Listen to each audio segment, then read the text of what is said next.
Hey, welcome back to another video. It's been a long time. It's been maybe a little over a month. This season right now, man, it's kind of kicked into high gear. Just been doing school, just schoolwork and ministry work. But hey, today I wanted to jump on a video and kind of just talk about something that I've been walking through in the New Testament. It's just really brought some new perspective on the way I view a story. And a lot of the times, people will, and what I'm particularly talking about is the four Gospels.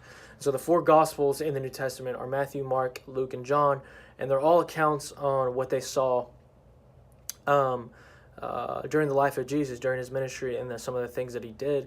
Um, and really, what's interesting about Mark's Gospel, right? Mark's part in it is that all the other ones, right? Matthew, Luke, and John, all of them had first witness accounts. But the thing about Mark's is that Mark was actually not a disciple of Jesus. And so you're wondering, well, how can this person give an account as to what had happened? Well, he was an evangelist. And so, he was a part of, everything that was going on, but also part of his gospel is, and it's very, very key, is that Peter, Simon, was a disciple. And he actually was the one that accounted for the things in Mark. Mark was the one that compiled it together, excuse me. Mark was the one that compiled it together and wrote about it. And so Mark and Peter are intertwined here, and the story that I want to go to that has everything to do with this is in Mark. And so this is the story about Jesus walking on water. Now, beyond this, the times that I've heard about this have a lot to do with the miracle that Jesus walked on water. But I feel like there's so much more beyond that we can look at. And so, man, if you have a Bible or something, or just listen up to some of this story, I want to dive in. And so this is Mark 6, verse 45. And so it says, immediately he made his disciples get into the boat and go ahead of him, right? Jesus was going ahead of him to the other side, to Bethsaida. I think that's how you said that. While he dismissed the crowd, after he said goodbye to them, he went away to the mountain to pray. Well, into the night, the boat was in the middle of the sea, and he was also alone on the land. He saw them straining at the oars because the wind was against them. Very early in the morning, he came to them, walking on the sea, and wanted to pass by them. When they saw him walking on the sea, they thought it was a ghost and cried out because they all saw him and were terrified. Immediately he spoke with them and said, "Have courage, it is I, don't be afraid." Then he got into the boat with him, and the wind ceased, and they were completely astonished because they had not understood about the loaves. Instead, their hearts were hardened. Now, there's a lot going on there, and some of this you would have had to have read before this. Keep in mind that in all the Gospels, the story of him walking on water comes right after the feeding of the 5,000. And that line right there, where it talks about that they were completely astonished, or in some context, they were completely amazed because they had not understood about the loaves. Instead, their hearts were hardened.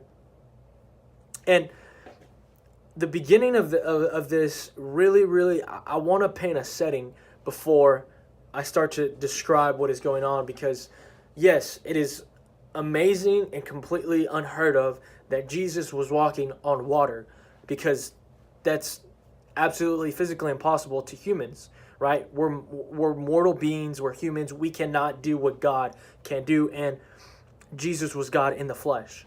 And I realized that, and through some just research and through other accounts of this, the actual setting is somewhere where you can go in real life, right? And so you can go to Israel, actually, and you can go to the mountain that Jesus was on, because if you go to text, he went away to the mountain to pray. And it says that he was going to go ahead while they crossed by sea in a boat. And in real setting, you can go to the mountain where Jesus was, and you can actually see from the mountain the sea where the disciples would have tried to cross in a boat. And if you just, in real time right now, just imagine in your head, because you would think, right, they go through this storm, that the wind is against them, they're struggling, right? They're in the middle of the sea. You would think and ask yourself, well, how could God let someone go through this? Or how could, Jesus watch someone go through a storm? And it's kind of beyond this idea of a storm, because in real time, they were going through a storm, right? The wind was against it, but without, metaphorically, a storm, right? A lot of things can go wrong in your life. A lot of, bad things can happen. You're just going through a tough time with family. Maybe your friendships or your relationships aren't going that well. You could think to yourself and wonder, why is it that God is letting me go through this tough season, is letting me go through these tough trials? And if I just take a snapshot, then he got in the boat and the wind ceased. If God has that power to just stop, right, and have basically control of creation and have that type of control, why isn't it he just doesn't stop the storm that I'm in? But here's the visual that I want to paint, because a lot of the times we think that trials and transgressions and tough seasons, tough times in our life is the absence of God, or it's the absence of Jesus. But in real time in this story, as God instructed to them, go and cross, right? He said, go ahead of me and go to the other side to Bethsaida. While he dismissed the crowd, he went to the mountains to pray. So as God instructed them to go by sea in a boat, he was on a mountain watching over them. But I feel like as people, we don't see that. And even in the story, it would be really hard to see that, God is on this mountain, and he can see his disciples crossing over the water, and he can see the storm they're in, right? And metaphorically to us, it's the same thing. God sees us where we're at. God knows that it's been a struggle. God knows that it's been tough lately. But that's not the rest of the story, right? We go on and we see that he actually meets them in the storm, right? And then later we see that God seizes the storm by jumping into the boat. And there's a difference that I want to make here, because earlier I talked about how Mark compiled his gospel, right? But Peter was the one that accounted. So basically Peter told Mark what to write based on what Peter saw, because he was one of the 12. But what's interesting about Mark's account, really Peter's, right? Peter's account was, if you go to Matthew, there is something that is left out in Mark that is in Matthew. And so, again, if you have a Bible, I want you guys to see the difference, because there's significance about this that we don't see. And while there's people that want to say, well, this is contradictory to what this happened, so if Matthew says that it happened and then Mark says that it didn't happen or wasn't in there, there's some reasons behind that. There's some reasons why we can't compile everything. It's actually, John actually talks about how if we were to put everything that Jesus did, like, this book would be so big, it would be no way to comprehend it all. And so they all had to decide what was important. And Matthew made it evident to put this in his account, because in Matthew 14. Matthew 14, verse 27, verse 28, we see a lot of this line up the same way, right? Jesus spoke to them, have courage, it is I, don't be afraid. But Peter was in this boat, and you see a response, and you see something that's different in Mark's account, and really in Peter's account, right? Why would Peter tell Mark to not write something that had happened? And I think about that, right? So Peter left this out of the way he told this story. And honestly, I think about that in my own life. I think about my personal testimony. I think about things that I've gone through and things that I've overcome because of God's goodness and God's grace. You know, not everyone needs to know everything that you've been through, but everyone needs to know the impact it's had on your life because it's probably shaped you. If it was something so significant that it shaped you, then they need to know that you've gone through something. They don't need to know the details. But as we see in Matthew's account, is that Peter had a response to what he said. And this is coming after, don't be afraid. As Jesus said, Peter responded, Lord, if it's you, command me to come to you on the water. And so Jesus said, come. And climbing out of the boat, Peter started walking on water and came towards Jesus. Now, this is very, very key that I don't want you to miss, because he asked Jesus to say something. He said, say come, and I will step out in the water and come towards you. Now, keep in mind that this has to do with, something that you hear. And I believe that our faith, right, as Christian, our faith comes from something that we hear. We hear a word from God, and we put our faith in it. And here's where it gets tricky, like it got really tricky for Peter. He hears Jesus say, come, and it gives him the courage, and it gives him the trust, and it gives him the faith to step out in the water. And for a while, right, in some translations, Peter actually took several steps towards Jesus. But he gets distracted by what he sees, because this is what happens, is that he started walking out on the water and came towards Jesus. But when he saw with your eyes, right, what he saw, the strength of the wind, he was afraid and began to sink. He cried out, Lord, save me. And I think, man, this puts it really into perspective, the type of struggle that I have, the type of struggle that I believe a lot of believers have, because, whether you're a teenager and maybe your life is revolved around, Wednesday and Sunday, man, I get to go to a Wednesday night activity and I get to go to a Sunday activity, and that's it. It is so good, and it feels so good when you hear a word from God, especially when you hear an instruction from God, like the disciples did. Go across sea, and I'll go ahead of you, and I'll meet you there. It feels so good for a while, right? And even Peter has an instruction, come. It feels so good for a few steps, right? But then we look up. We look up to the world. We look up to other people. We look up to, a lot of different things, man. We look up to find our worth in something else, or we look up to find our identity in something else. And what happened to Peter when he did that? He saw the strength of the wind, and he began to sink. And I think metaphorically, right, because none of us experienced what they did, metaphorically, and spiritually speaking for us, there's a lot of times that I hear a good word from the Lord. Like, it was just a great, great word, and I needed to hear that. But when I look up, and I look at the world, or I look at other people, or I look at other places for my identity, I begin to sink. And too much of the time, I do that. And I want to encourage you, because there is something to be said about God's sovereignty, God being the all-powerful and the almighty.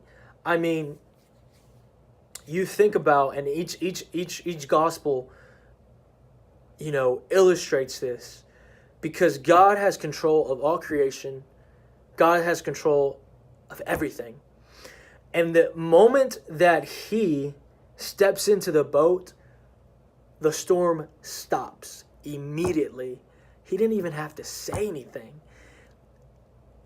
And if I think about what that means for me in my situations, when man, I look up at the world and I make mistake after mistake. I realize that my God is good. He's forgiving. He's graceful. He's merciful. And I realize that I just need to cling on to his word, right? And I need to hear it, and I need to put my faith in it, and I don't need to look up and look at the world, and I don't need to go by what I see. I need to go by what I hear from God.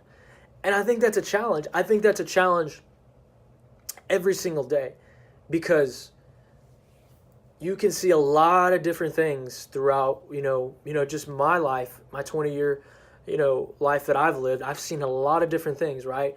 And we have social media where we can see a lot of different things going on in the world, and it can be really, really discouraging, guys. And so I challenge you to not go off of what you see, but go off what you hear. And that is the absolute heart of what faith is.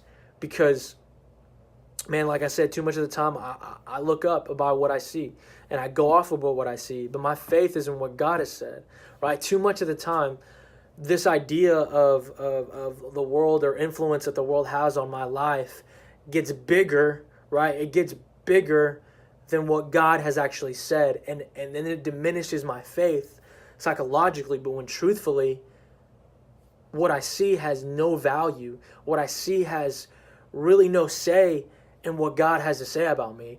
And so I encourage you to just focus in on that. If you've been struggling with that, to just realize that going off of what I see is really, really dangerous.